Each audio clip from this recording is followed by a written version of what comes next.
মানুষ ভাবে কি যে আমি ওদের সম্পর্কটা নষ্ট করছি, কিন্তু আমার যখন বিয়েটা হয়েছে তখন আমার এই এক্স হাজবেন্ডের ওয়াইফ আমাকে বেশি আর কি প্রেশার দিছে। আমরা আমাকে বাংলাদেশকে আর কি শিখাবো যে দুই সতীন মিলেও একসাথে ভালো থাকা যায়, চলো আমরা বিয়ে করি। আমাদের মেইন সাক্ষী ছিল আমার এক্স হাজবেন্ডের ওয়াইফ, আর কোনো মানুষ ছিল না সাক্ষী। ওই বিয়েটা মূলত করায়।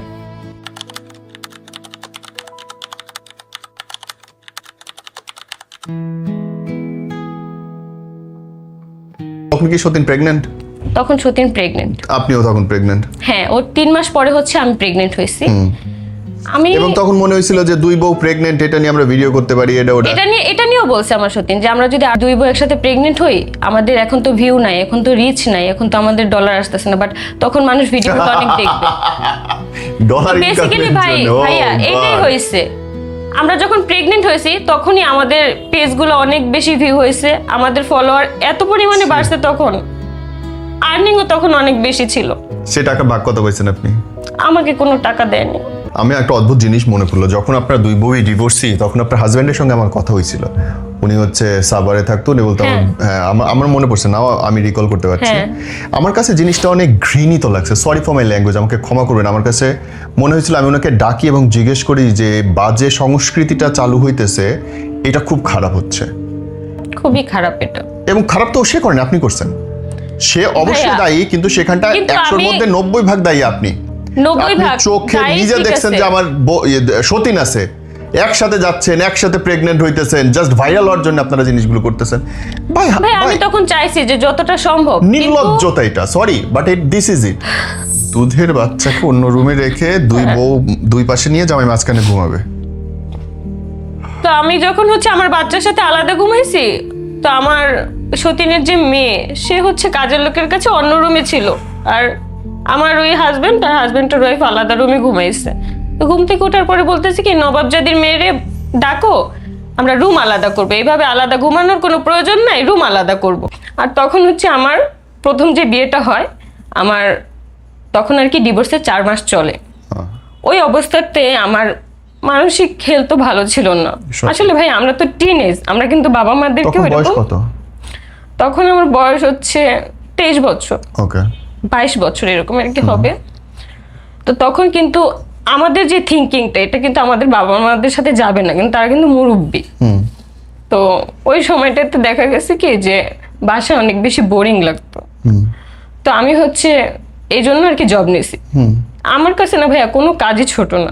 তো আমি গার্মেন্টসের কাজটা পারতাম, কোয়ালিটিতে জব করতাম, তো ওই জবটা আর কি নিই। তো ওইখানে থাকা অবস্থায় আমাকে বলতেছে কি, আমি আমার এক্স হাজব্যান্ডকে নক দেয়নি, ওই আমাকে নক দিছে। আমি জাস্ট একদিন ফোন দিছিলাম যে আমার এক্স হাজব্যান্ড ফটোগ্রাফার ছিল। তো আমি ভাবছি কি যে মেয়ে মানুষ ফটোগ্রাফার কিন্তু খুব কম হয়, তো আমি যদি এই কাজটা যদি ভালোভাবে শিখতে পারি তাহলে ভালো একটা কিছু করতে পারবো। যেহেতু আমার একবার ডিভোর্স হয়ে গেছে, এখন কিন্তু আমি ভালো কোনো জায়গায় বিয়েও করতে পারবো না। তো এই থ্রুতে নক দাও। তো ওই কথা বলা শেষ, আমি জাস্ট জিজ্ঞেস করছি যে ভাইয়া আমি কি শিখতে পারবো? বলতেছে হ্যাঁ আপনি তো শিখতে পারবেন আমার ওয়াইফের কাছে। তো আমাদের সমাজে কেমন যে আমি একটা মেয়ে হয়ে যদি একটা ছেলের কাছে কোনো কিছু শিখতে যাই, সমাজের মানুষ কিন্তু অনেক কিছু বলবে। তো ওদের হচ্ছে টিকটকে এটা আবার একটা দিছিল, অ্যানাউন্সমেন্ট করছিল যে যারা যারা হচ্ছে ফটোগ্রাফির কাজ শিখতে চাও, ফিমেল যারা আছো তারা শিখতে পারো। তো ওই থ্রুতে হচ্ছে নক দাও। তো এই কথা বলা মানে এই কথাটা শেষ হয়ে গেছিল যেদিন আমি নক দিছি, কথা বলা শেষ। দেন 15 থেকে 20 দিন পরে আমার এক্স হাজব্যান্ড আমাকে নক দেয় যে আসসালামু আলাইকুম আপু, কথা ছিল। পরে আমি ভাবলাম যে হয়তো কাজের ব্যাপারে কোনো কথা বলবে। তিনি আমাকে ফোন দিয়ে নানান রকমের কথা বলতেছে যে তোমার তো ডিভোর্স হয়েছে, তুমি চাইলে আমাদের সাথে এসে থাকতে পারো। মানে আমার উইক পয়েন্টে তারা ধরছে। তারা তো জানে যে আমি কেন কাজটা শিখবো, এটা তো বুঝে গেছিল। বলতেছে তোমার তো ডিভোর্স হয়েছে, তুমি চাইলে আমাদের সাথে এসে থাকতে পারো, আমরা একসাথে কন্টেন্ট মেক করব। আমার ওয়াইফও রাজি, আমার ওয়াইফও চাচ্ছে আমাকে একটা বিয়ে করাতে। তখন আমি বললাম যে আপনার ওয়াইফ কেন চাইবে যে আপনাকে বিয়ে করতে? কোনো ওয়াইফ তো হয় না, বাঙালি মেয়েরা তো এরকম হয় না। পর বলতেছে আমার তো এর আগেও একটা ওয়াইফ ছিল, তো ও চলে যাওয়ার পরে আমার ওয়াইফ অনেক কষ্ট পাইছে। তো আমরা চাইছিলাম যে আমার ওয়াইফের সাথে আমরা 3 জন একসাথে থাকবো, একটা ভালো বন্ডিং হবে। আমি ফোনটা ব্যাক করি, পরে বলতেছে তোমার না আজকে আসার কথা আমাদের বাসায়, তুমি কোথায়? আসো আমরা একসাথে মানে সামনাসামনি কথা বলি, কি করা যায়। মানে ওই দিন আমি জানতাম না ভাইয়া যে আমার যে বিয়ে হবে, আমি জানতাম না ওই দিন। পরে না আমি না ভাবতেছিলাম যাবো কি যাবো না, আবার ভাবলাম যে না, একটু যাই কথা বলি, যদি আমি কাজ করতে পারি, যে ফটোগ্রাফির কাজটা যদি শিখতে পারি তাহলে সেটাও হবে। পরে আমি ওই দিন গেছি, যাওয়ার পরে হচ্ছে আমি যখনই কাজের ব্যাপারে কথা বলি, ওরা ওই ঘুরায় ফেরায় না ওই বিয়ের দিকে এই কথাটা নিয়ে যায়। তা আমি ওদের বাসায় গেছি হচ্ছে বিকাল 5টা বাজে। কোথায় বাসা? সাভার। আমি মিরপুরে থাকি, মিরপুরেই জব করি। ওইখান থেকে আমি সাভার গেছি, রেডিও কলোনির ওইখানে। ওকে। তো এখানে যাওয়ার পরে 5টা বাজে বাসায় ঢুকি। তো আমাকে যাওয়ার পরে হচ্ছে আইসক্রিম, বিস্কিট এগুলো আর কি হাবিজাবি খেতে দেয়। ওই দিন ওদের বাসায় রান্না করা হয়নি, দুপুরে রান্না হয়নি, মানে ওদের কাছে কোনো টাকা নেই, রান্না করা হয়নি। তো এই ব্যাপারটা আমি জানতাম না, এগুলো এত পার্সোনাল লাইফে তার কথা হয়নি। তো আমাকে হচ্ছে এগুলো খেতে দেয়।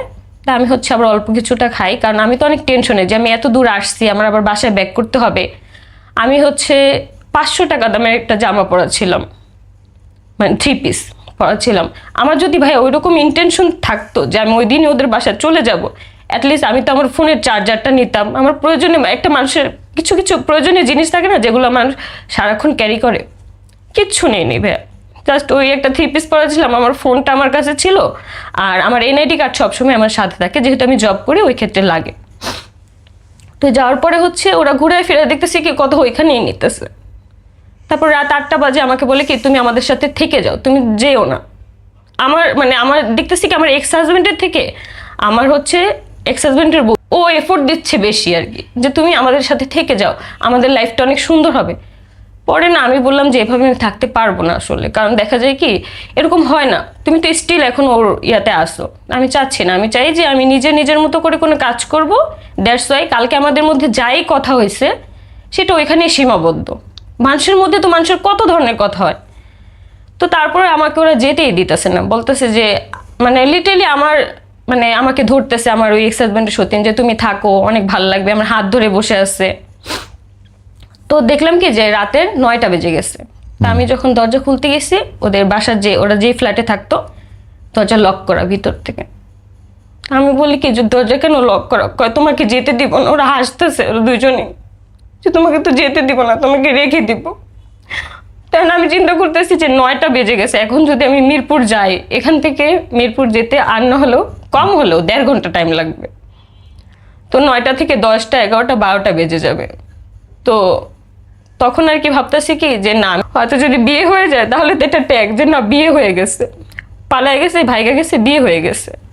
তো তখন হচ্ছে আমি বলি যে চলো আমরা বিয়ে করি। তো তখন আবার দেখলাম কি বিয়ে করার জন্য ওদের কাছে টাকা নাই, মানে বিয়ে করাবে সেই টাকাটাও ওদের কাছে নাই, মানে কাজের যে একটা ফি সেটাও নেই। তো তারপর আমার হাতে একটা রিং ছিল, একটা স্বর্ণের একটা রিং ছিল।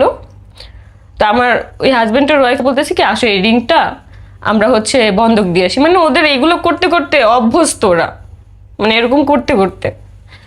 তারপর হচ্ছে আমাকে নিয়ে যায়, ওর একটা ড্রেস পরায়। আমি তো একটা 500 টাকা দামে জামা পরছি, ওই জামা পরে তো আর যাওয়া যায় না বাইরে। তো আমাকে হচ্ছে ওর একটা ড্রেস পরায়, তারপর হচ্ছে নিয়ে যায়। আমরা হচ্ছে আমার এই রিংটা বন্ধক রাখি 2500 টাকা দিয়ে। তো ওইখানে হচ্ছে কাজী অফিসে 1000 টাকা দেয়, আর 1500 টাকা দিয়ে ওরা রাতের বাজার করে। বললাম না যে ওরা না খেয়েছিল, ওই দিন ভাত রান্না করা ছিল না, বাজার করে মুরগি কিনে মানে চাল কিনে এগুলো কিনে। তো ওইখানে যাওয়ার পরে আমাদের মেইন সাক্ষী ছিল আমার এক্স হাজবেন্ডের ওয়াইফ, আর কোনো মানুষ ছিল না সাক্ষী। ওই বিয়েটা মূলত করায়। তা আমি তো চিন্তা করে নিয়েছি যে এখান থেকে এখন যেতে আমার বাসায় অনেকটা টাইম লাগবে, তো এখন বিয়ে করলে তো সবাই জানবে যে না বিয়ে করছি, অ্যাটলিস্ট খারাপ বদনামটা তো উঠবে না, কারণ এর আগেও আমার একটা বিয়ে হয়েছে। আর কত মানুষের জীবনে মানুষ কত নিতে পারে, আমি নয়তো নিতে পারবো কিন্তু বাবা মা তো নিতে পারবেন। তো তারপরে হচ্ছে বিয়েটা করি। দেন ওই দিন রাতে আমার ফোন টোন একদম অফ করে রাখি। আব্বু তো ফোন দিতেছে, আম্মু ফোন দিতেছে, কোথায় আসোস? তো তখন আমি বলছি কি আমি চিটাগাং আসি, যে এখানে আমি জব নিয়েছি, এখানে আমি জব করবো, এখানে আমি থাকবো, তোমরা আমাকে আর ফোন দিও না। আর ওরা তো ভিডিও মেকিং করে, তো আমাকে বলতেছে কি তুমি মাস্ক পরে আমাদের সাথে ভিডিও করবা, তাহলে হচ্ছে তোমাকে কেউ চিনবে না। তারপর আমি বলি কি যে আচ্ছা ঠিক আছে মাস্ক পরে ভিডিও করবো, বাট ভিডিওতে আমাকে যতটা কম দেখানো যায়। যখন ওদের সাথে না ভিডিও করে স্টার্ট করি, কারণ ওদের তো এটাই রিলেশনে ঢোকার পরের অবস্থাটা কেমন ছিল? পরে 1 মাস খুবই ভালো ছিল। তখন দেখতাম যে আমার হাজবেন্ড আমাকে অনেক প্যাম্পার করে। তারপর হচ্ছে হাজবেন্ডের যে সতীন, মানে হাজবেন্ডের যে বউ আমার যে সতীন ছিল, সেও প্যাম্পার করে আমাকে। দুজন কি আলাদা 2 রুমে থাকতে? না, দুজন আলাদা 2 রুমে থাকতাম না, আমরা 1 রুমেই ঘুমাইতাম। আমাকে যেদিন আর কি ফোনে আমার টেক্সট আমি সব কিছু নিয়ে আসছি আজকে আমার ফোনে। আমাকে বলা হয়েছিল যে তুমি যদি আমাদের সাথে বিয়ে করো, মানে আমার একসাথে যদি আমাদের বিয়ে হয়, আমরা যদি থাকি একসাথে, তাহলে চাইলে তুমি তোমার মতো তোমার রুম আলাদা গোছায় নিতে পারবা, আমি আমার মতো আলাদা রুমে থাকবো। সব কিছু এইভাবে বলছিল, কিন্তু বিয়ের পরে টোটালি সব চেঞ্জ। আমাদের ব্যক্তিগত মুহূর্ত হচ্ছে যখন আর কি মানে ব্যক্তিগত মুহূর্ত থাকতো, তখন হচ্ছে তার সাথে রুমে থাকতো, দেন আমরা রাতে ঘুমানোর টাইমটা আমরা একসাথেই ঘুমাইতাম সবসময়। মানে যখন যেই বউয়ের সাথে শুচ্ছে তখন সেই বউ শুধু থাকতেছে ঘরে, হ্যাঁ, আর ঘুমানোর সময় রাত্রে রাত্রে একসাথে ঘুমাইতাম। জামাই মাঝে শুইতো, হ্যাঁ, দুই পাশে দুই বউ। তো সিনেমার কাহিনী। আমি বলতাম যে একদিন আমার সাথে থাকবো, একদিন তোর সাথে। আমার হাজবেন্ড বলতো যে আমি ওকে ছাড়া থাকতে পারবো না, আর আমার হাজবেন্ড ওয়াইফ বলতো আমি ওকে ছাড়া থাকতে পারবো না। তাহলে আমাকে কেন আনছো? আমার প্রশ্নটাই তো ছিল এটা, যে আমাকে কেন আনছো? আমার প্রশ্ন কিন্তু আর উল্টো দিকে। যখন তুমি বিয়ে করছো বোন, তখন তোমার বয়স 23 বছর। হ্যাঁ, সেই বয়সে একটা মেয়ে একটা সতীনের ঘর কেমনে করে? তাও এইটা না যে তোমার প্রথম বিয়ে, এটা তোমার সেকেন্ড বিয়ে। সেকেন্ড বিয়ে। সেকেন্ড বিয়েতে গিয়ে আমি দেখতাছি আর একটা বউ আছে, এবং সেই বউ থাকা অবস্থায় সেই বউয়ের সময়তে আমি বিয়ে করলাম। কোনো পাগলে এ কাজ করবে? ভাইয়া, গাঁজা ওরা খাইলেও এ না কাজ আসলে করবে না কি মানুষ। মেনু প্লেটটা খুব সুন্দরভাবে করে। ম্যানুপ্লেট কই করলো? তুমি নিজে গেছো ইয়েতে সাভারে তার বাসায়, হ্যাঁ। ওরা তোমার পিস্তল ধরে নাই, তারপরে গিয়ে তুমি এই বিয়েটা কেমনে করলে আমারে বুঝাও। হচ্ছে আমার হাজবেন্ডের ওয়াইফ মিলে আমাকে বলতেছে যে একসাথে যদি আমরা প্রেগনেন্ট হই, আমার মেইন হচ্ছে আমি যে বাচ্চাটা যখন নেই, একটা কথার উপর ভিত্তি করে আমি আমার বাবুটাকে নিয়েছিলাম। কি কথার উপরে? যখন আর কি আমি দেখতেছি যে আমার হাজবেন্ডের সাথে আমার সম্পর্ক ঠিক আছে, বন্ডিং ভালো, জি। তো আমার হাজবেন্ডের ওয়াইফ আমাকে বলতেছে কি বাচ্চা হওয়ার পরে দেখবি হয়তো তোর প্রতি আরো ভালোবাসা বেশি হবে। কে বলতেছে? তোদের মানে আমার হাজবেন্ডের ওয়াইফ মানে সতীন বলতেছে? সতীন বলতেছে বাচ্চা হওয়ার পরে দেখবি যে হয়তো তোদের ভালোবাসা বাড়বে। তখন কি সতীন প্রেগন্যান্ট? তখন সতীন প্রেগনেন্ট। আপনিও তখন প্রেগন্যান্ট? হ্যাঁ, ওর 3 মাস পরে হচ্ছে আমি প্রেগনেন্ট হয়েছি।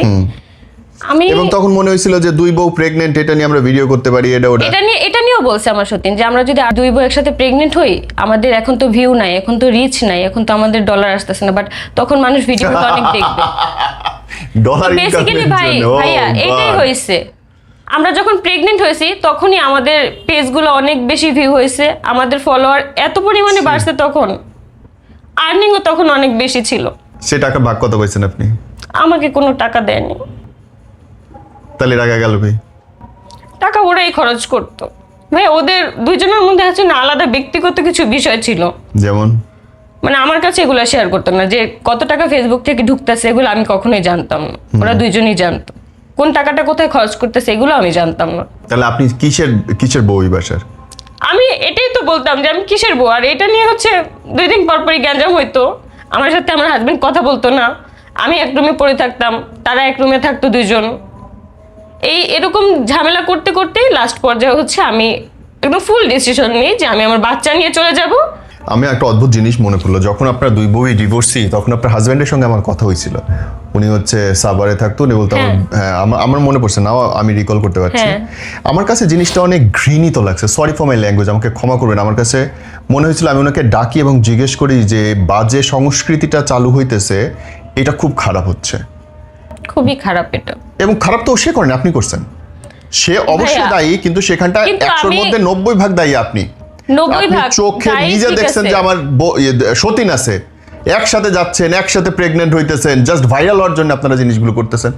ভাই আমি তখন চাইছি যে যতটা সম্ভব, নির্লজ্জতা এটা, sorry but this is it. কিন্তু ভাই পারি নাই, ওইখানে থাকা অবস্থায় আমি পারি নাই ভাই। ওইখান থেকে আটকে রাখতো, আপনারা ঘর থেকে বেরোতে দিত না? হ্যাঁ, বের হইতে দিত, বাট আমি তখন কোথায় যেতাম? আপনি চাকরি করতেন, আপনি নিজে আমাকে বলতেছেন যে আমি গার্মেন্টসে চাকরি করতে পারতাম, সো আপনি ইজিলি সেটা আবার এসে করতে যে পারতেন। সময়টা আমি বের হইতে চাইছি লাস্ট বার, তখন আমার এরকম অবস্থা হয়ে গেছে যে সবাই চিনে। হ্যাঁ, তো সবাই চিনে। আমি তখন একটা ভুল করছি, ভুল আমি করতেই পারি। থাকবো কোথায়, আমি কি করব? আমি তো বের হয়ে ভেবে পাবো না, আমার এখন বাবা কি মার সাথে করতেছেন? আমার কন্টাক্ট হয় না, কিচ্ছু না। এখন কি করতেছেন? একই তো, রিজিকের মালিক তো আল্লাহ পাক।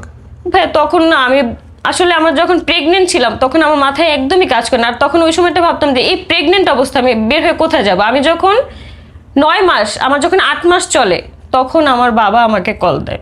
ওকে। এতদিন আমার বাবার সাথে কথা হইতো না। কেন কথা হইতো না? কথা বলতো না তারা, এই যে আমি যেভাবে চলে এসে বিয়ে করছি। কথা কি বলার কথা আসলে? আমার মেয়ে আরেকজন সতীন সহ বিয়ে করতেছে, একসাথে প্রেগনেন্ট হইতেছে, $2 ইনকাম করার জন্য নির্লজ্জতা করতেছে, আমি বাপ হিসেবে তাকে স্বীকৃতি দেব?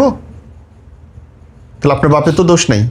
না, আমার বাবা মা কোনো দিক থেকেই দোষী না, কোনো দিক থেকেই দোষী না। আপনাকে কোনো মানে সাবস্টেন্স বা ড্রাগ খাওয়াইছিল বোন? না। সত্যি বলেন তো, নাহলে এই কাজ মানুষ কেমনে করে? তখন আমি বললাম না যে ভাই আমার প্রথম ডিভোর্স হওয়ার 4 মাস আর কি চলতেছে। জি। তো তখন আমি এত পরিমাণ মানে মেন্টালি প্রেসারে ডিপ্রেশনে ছিলেন, একা ছিলেন, মানে ডিপ্রেশন মানুষ ছিলেন, নানান টাকা ছিল ধরনের না। কথা বলতো যে ডিভোর্স হয়ে গেছে, এই বয়সে ডিভোর্স হয়ে গেছে, সবই কার ছোট কাছে বয়সে, দিবে হ্যাঁ। সেই। জি। কিন্তু বাবা মা বলতো না, কিন্তু যে আশেপাশের কত মানুষজন আছে না তারা বলতো। জি। তো ওই ব্যাপারটা আমার কোনো ভালো ওরকম ফ্রেন্ড সার্কেলও ছিল না যে যার সাথে আমি হচ্ছে শেয়ার শেয়ার করতে করব। পারেন। জি। তারপরেই মূলত আর কি যাওয়া। কি ঠিক করবে? কিন্তু না ভাই ভাই না, আমি আমার হাজবেন্ডের একটা কথায় বেশি কষ্ট পাইতাম। সেটা হচ্ছে আমি যখন ওকে বলতাম যে তুমি তো আমাকে ওয়াইফ হিসাবে যে যতটুকু আর কি একটা ওয়াইফকে ভালোবাসার কথা, জি। সেটাও বাসো না। তুমি তো সারাদিনে একবার এসে আমার খোঁজ নিতে পারো। প্রেগনেন্ট অবস্থায় খোঁজ নিত না? না, আচ্ছা। খোঁজ নিতে পারো যে আমি খাইছি নাকি আমি ঘুমাইছি, আমার শরীর ঠিক আছে কিনা। প্রেগনেন্ট অবস্থা, প্রেগনেন্টের আগেও। তো তখন বলতে কি তুমি তো দায়িত্ব নিতে পারো না। তুমি হচ্ছে আমাদের এই পেজের জন্য একটা ব্লগ, ইউটিউবের জন্য একটা ব্লগ, প্রতিদিন 32টা করে রিলস, তুমি যদি এই দায়িত্বগুলো মেনটেন করতে পারো তখন দেখবা যে তোমার জন্য আমার ভেতর থেকে কি ভালোবাসা আসে। আমি তখন ভাবলাম কি যে এটা বিবাহিত জীবন নাকি এটা দায়িত্ব, নাকি মানুষের ভালোবাসা তো মন থেকে আসার কথা। যে আমি রিলস বানাবো 32টা প্রতিদিন, একটা করে ইউটিউবের জন্য ব্লগ, একটা করে ফেসবুকের জন্য ব্লগ, এগুলা বানাইলে নাকি আমার প্রতি ভালোবাসা আসবে। তো যখন আমরা তো লাইফস্টাইল ব্লগ বানাইতাম, তো লাস্টে মূলত ঝগড়াগুলো লাগতো এই কারণে যে যখন ভিডিওটা অন থাকতো তখন আমার এক্স হাজবেন্ড আমার পাশে এসে বসতো, আমাকে ধরতো। তখন আমি বলতাম কি যে এখন কেন আমাকে ধরতেছো, আমাদের রিয়েল লাইফ যেমন মানুষ এটাই দেখবে, আমি এত নাটক বা এগুলো আমি পারবো না দেখাইতে। তখন এই ব্যাপারগুলো নিয়ে অনেক ঝামেলা হইতো, আমি কেন ভিডিওর মধ্যে হাসি না। আমি তো ভাই মেন্টালি ঠিক নাই ওই বাসায় থাকা অবস্থায়। জি। আমি কিভাবে ভিডিওতে আমি হাসবো, ফেক হাসি আমি কি আমার মধ্যে আসে না ভাইয়া। এটা নিয়ে বাসায় অনেক ঝগড়া হইতো আমার ওই সতীন, যে ওর হচ্ছে প্রত্যেকটা ভিডিওতে মন খারাপ থাকে, মানুষ এই জন্য অনেক কমেন্ট করে যে আপনার ছোট বোর কেন মন খারাপ থাকে, ভিডিওর সময় কেন হাসোস না। আমি বলছি আমার মধ্যে থেকে হাসি আসে না। আমি কোনো একটা পোস্ট দিলেও এটা নিয়েও সমস্যা শুরু হইতো, যে আমার মন খারাপ, একটা স্যাড পোস্ট আমি দিলে আমাকে ডাকাইতো যে এই পোস্টটা কেন দিলি। পরে অনুভূতিটা অনেক কষ্টের, কিন্তু মানে হাউ কেমনে এটা তোমার কাছে স্বাভাবিক লাগে এই কথাগুলা? ওই দিন থেকে মনে হয়েছে কি যে আমি কেন বাচ্চাটা নিলাম, তখন মনে হয়েছে। কিন্তু তখন তো ভাইয়া প্রেগনেন্ট, বাচ্চা পেটে, কই যাব কি করব, আমার ফ্যামিলির অবস্থা ওইরকম ভালো না যে ফ্যামিলির কাছে এখন গেলে আমাকে আমার বাচ্চা সহ ইয়া করতে পারবে।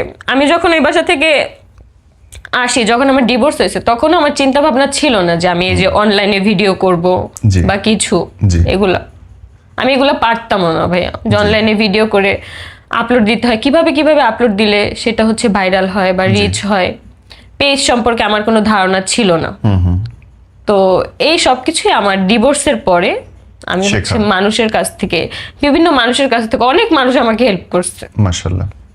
তো তাদের কাছ থেকেই মূলত শেখা। তো ওই বাসায় যখন আমি একটা ফোন ইউজ করতাম, জি, তো ফোনে আমার অনেক কিছু ছিল, জি, যে ওই প্রুফ যেগুলো আর কি, ওরা আমার সাথে কি করতো না করতো। লাস্ট যেদিন আসি ভাইয়া ওই বাসা থেকে, আমি যেদিন আসি আমার বাসায়, সেই দিন আমার সতীন আমাকে মারছে, আমাকে চুল ধরে আমাকে হচ্ছে দেয়ালের সাথে বাড়ি মারছে। বাসায় 10-12 জন দাঁড়ানো, কেউ আমাকে ধরে নাই। আমি যদি ভাই একটা কথা মিথ্যা বলে থাকি, ওদের বাসায় সিসি ক্যামেরা ছিল সব জায়গায়, ওদেরকে আমি বলবো যে সিসি ক্যামেরার ফুটেজ গুলো দেখাইতে, বলে কি আমি বলে এইগুলো মিথ্যা বলতেছি। কেন মারছিল?